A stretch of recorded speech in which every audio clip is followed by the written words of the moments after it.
आपने ये तय कर लिया कि आपको थोड़ा पैसा ब्याज पे देना है, मतलब उसको कहीं ऐसा रखना है जहाँ से आपको ब्याज मिले।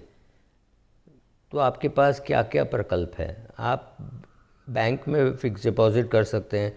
ये तो हम सबको समझ में आता है, 100 150 साल से हम कर रहे हैं। हमारी दादी जी करती थी, हमारी नानी जी करती थी, तो आपको भी पता है कि बैंक में फ़िक्स डिपॉज़िट हो सकती है। आपके पास एक और विकल्प है आरबीआई बॉन्ड, जिसमें 7.25% अब आज की का ब्याज जो चल रहा है 7.75% आरबीआई बॉन्ड है, जिसमें आप रख सकते हैं। जो 7-8 साल का प्रोडक्ट है, जिसमें आपको 7.25% ब्याज मिलेगा। या तो तीसरा ऑप्शन है, आप कोई म्यूचुअल फंड में उसको इनकम फंड में रख सकते हैं। इनकम फंड में मतलब डेट फंड में रख सकते हैं, जिसमें आपको मैं मानता हूँ कि 8% ब्याज मिलेगा।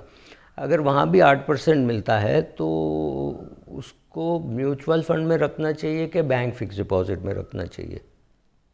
ये मैं मानता हूँ कि आपके पास इक्विटी में डालने की क्षमता है और वो पूरी हो चुकी है। आपको जो डेट में डालना है, आप पब्लिक प्रोविडेंट फंड में डाल चुके हैं। आपके घर में 4 अकाउंट हैं और चारों अकाउंट में से आपने 1.5 लाख रुपया यानी कि 6 लाख रुपये आप डाल चुके हैं। आपको जो इक्विटी में डालना है, जो एसआईपी करना है, वो अलग है।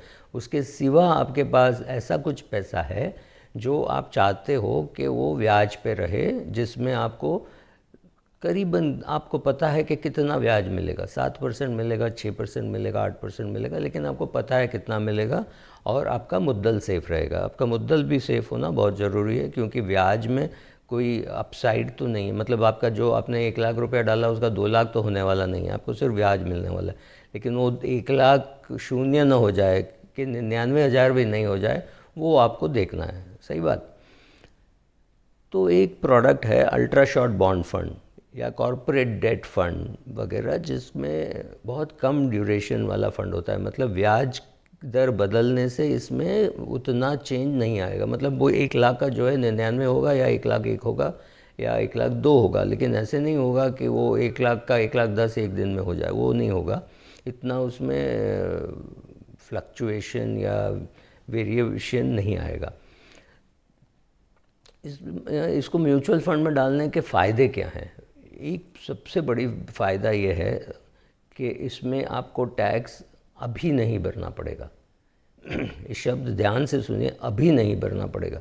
मतलब आप अभी 30 साल के हो, 2020 चल रहा है, और आपको ये पैसा वहाँ पे निवेश करना है। आप उसको निवेश बोलिए या बचत बोलिए, क्योंकि डेट फंड में नॉर्मली उसको बचत होती है, क्योंकि उसमें डेट जैसा ही रिटर्न मिलेगा। मतलब 6%, 7%, 8% के आसपास मिलेगा। ऐसे नहीं कि कभी एक साल में 14 मिला, एक साल में 0 मिला, ये नहीं होगा।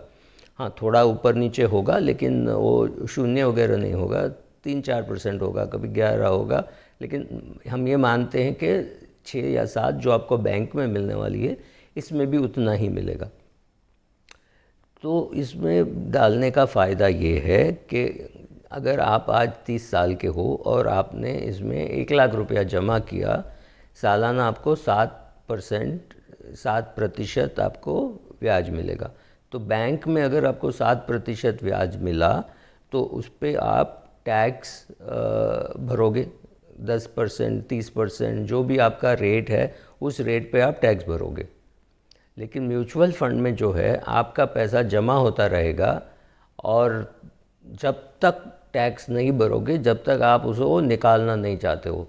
तो आप आज 30 साल के हो और 40 साल आपको पैसे की ज़रूरत नहीं पड़ी, या तो अमाउंट बहुत छोटा है, आपकी अच्छी बिज़नेस चल पड़ी, आपकी प्रैक्टिस अच्छी चल पड़ी, आपकी नौकरी अच्छी चल पड़ी, तो आपको ये कैश की ज़रूरत ही नहीं है।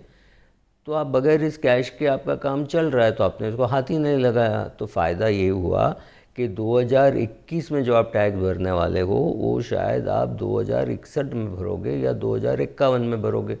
ये तो आप समझ ही गए होंगे। तो फ़ायदा क्या हुआ? फ़ायदा ये हुआ कि आपका जो टैक्स है वो 30-40 साल दूर हो गया। इसमें तो फ़ायदा ये भी है कि अगर आपके पास 1 लाख रुपया है और आपने इसको बैंक में रखा, और बैंक में आपको मिले 7,000 रुपया, उसमें आपने भर दिए 2,000 रुपया टैक्स, तो अगले साल आपके पास कितना होगा? 1,05,000 रुपया होगा। तो 7 टका आपको किस पे मिलेगा? 1,05,000 रुपये, बराबर। तो 5,000 रुपये पे 7 टका, 350 रुपये आपको वो मिलेंगे। इसमें क्या हो रहा है, आपका 1,07,000 है, वो 1,07,000 पे 7% मिलेगा। तो मान लीजिए चलो कि 7,100 रुपया मिला, तो अगले साल आपके पास होगा 1,14,100, उस पर 7% मिलेगा। मान लीजिए 7,300 रुपया मिला, तो वो जुड़ता जाएगा। चक्रवृद्धि ब्याज जो कहते हैं, तो चक्रवृद्धि ब्याज और टैक्स नहीं भरना 20-30 साल, आप समझ सकते हो इसमें क्या होगा, आपकी पूंजी अच्छी बढ़ेगी। आप वो 1 लाख को हटा के 10 लाख कर दीजिए तो भी वही रहेगा, क्योंकि ऐसा नहीं है कि रकम बढ़ने से आपको टैक्स लगेगा। आपको टैक्स तब लगेगा जब आप उसको निकालो। अभी आप मानते हो कि आप 30-40 साल उसको नहीं निकालोगे। समझ लीजिए आप 51 साल 52 साल के हुए और आपको कोई इमरजेंसी आन पड़ी, आपको पैसा चाहिए, तो आप निकाल सकते हो। ऐसा नहीं कि आप निकाल नहीं सकते हो, बट आपको निकालना नहीं चाहिए, ताकि वो वहीं रहे और वहीं से उसका वैल्यू बढ़ता जाए और आपको अच्छा रिटर्न मिले। और तब निकालें जब आपको इसकी ज़रूरत हो। ज़रूरत नहीं है तो मत निकालिए, जब तक नहीं निकालोगे टैक्स नहीं भरोगे, यही फ़ायदा है। Thank you.